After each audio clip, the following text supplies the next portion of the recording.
Hello and welcome to our Bible study time. It's good to be with you. We've been talking about Abraham and now his pursuit for finding a wife for his son Isaac. And we talked a little bit about it and going to continue talking about this idea of what is a marriage. And a wedding does not make a marriage, is what I think we'll discover here. Most of our weddings in the 21st century, be they in secular society, in the church, or in various other religious organizations, are simply not good for a meaningful kind of marriage, the one that's really being talked about or pursued in our Genesis 24. Divorce, infidelity, dissatisfaction are everywhere, and our society has come to consider such things as dissatisfaction in marriage as normal. After all, since we're no more than animals according to the conventional wisdom of our time, the worldly wisdom of our time, we should be expected to behave like animals, follow our appetites, and rather than abstract covenantal ideas or commitments, our society teaches really the opposite. But the Scripture's way are very different. Scripture teaches another way. Scripture teaches that the marriage of a man and a woman is good.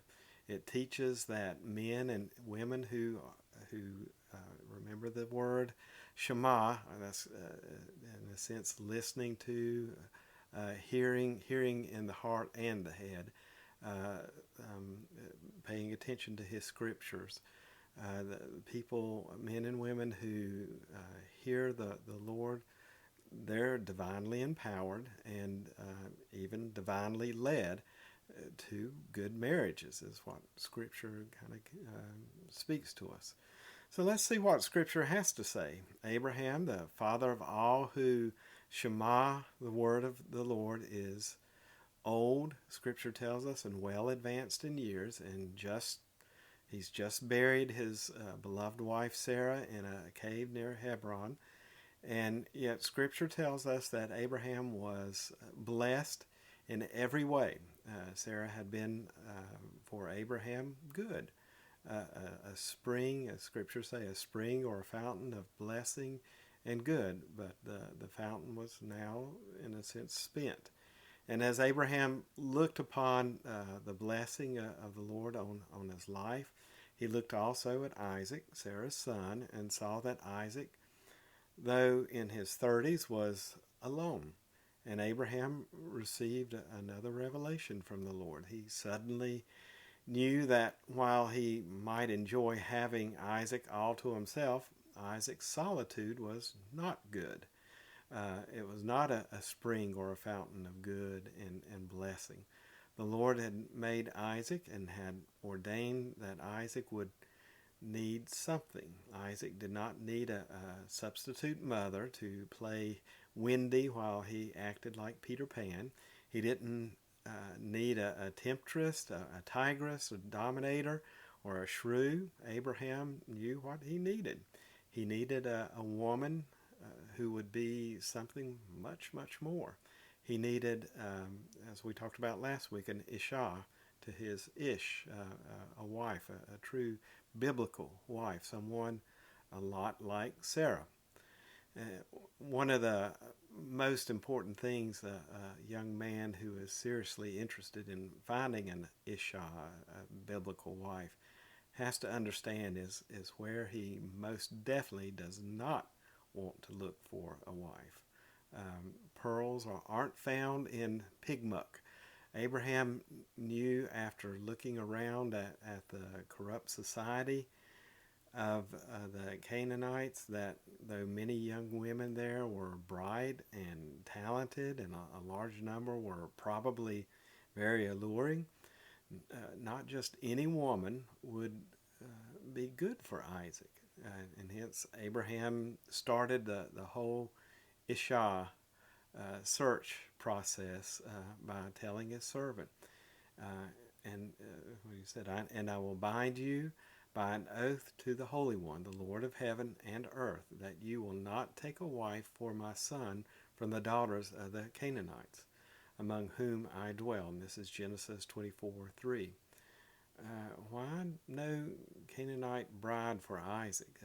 There were, I'm sure, many, again, attractive and eligible young ladies in Canaan from which to choose. And since Isaac stood to inherit all of Abraham's considerable riches, there would certainly have been no lack of interest. Why not just stage a Who Wants to Marry a Millionaire competition? Because Isaac is a carrier of the glory and the seed of the Lord. Isaac's need was not primarily physical but spiritual. For one whose purpose in life is to shema what God says and to teach his children and his household after him to keep the way of the Holy One by doing what is right and just. The only suitable wife is a wife of noble character as described in Proverbs 31.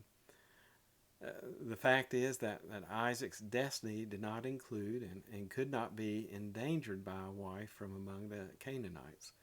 However beautiful or enticing or intelligent she might be or he might find, of the women there, that was not to be the case. If only Isaac could find a wife, scriptures tell us, Abraham's thinking here, if only Isaac could find a wife like Sarah in her youth. Abraham had to have thought that, and such thoughts, of course, came, I think, from the very throne of the Lord. And so it was that Abraham called his most trusted servant and set in motion this chain of supernatural events which would culminate in the marriage of Isaac and Rebekah, the daughter of Bethuel, as scriptures tell us, and granddaughter of Abraham's brother Nahor. Here are the words with which scripture records Abraham's instructions to his trusted servant regarding the task of finding the Ishah for Isaac. God, the Holy One of heaven, took me away from my father's house and the land of my birth, and he spoke to me and made an oath. To your offspring will I give this land. He will send his angel before you, and you will indeed find a wife there for my son. But no matter what, do not take my son back there. But Rebekah, how is this going to happen?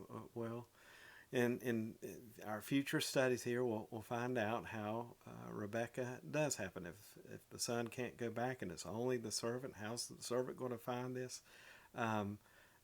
Find this woman, this Rebekah that we know is coming, this Rebekah who is the Esau that is about to be chosen.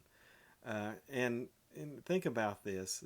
We are fairly familiar with Rebekah and her story.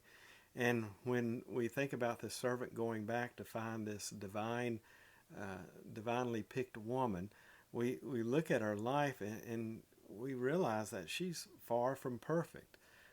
We also discover that she and Isaac are going to disagree very strongly on a lot of things.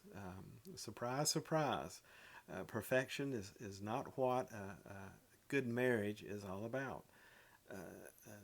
Strong disagreements are not reason enough to chunk it all, much less a reason to settle for the first pretty Canaanite girl that comes along.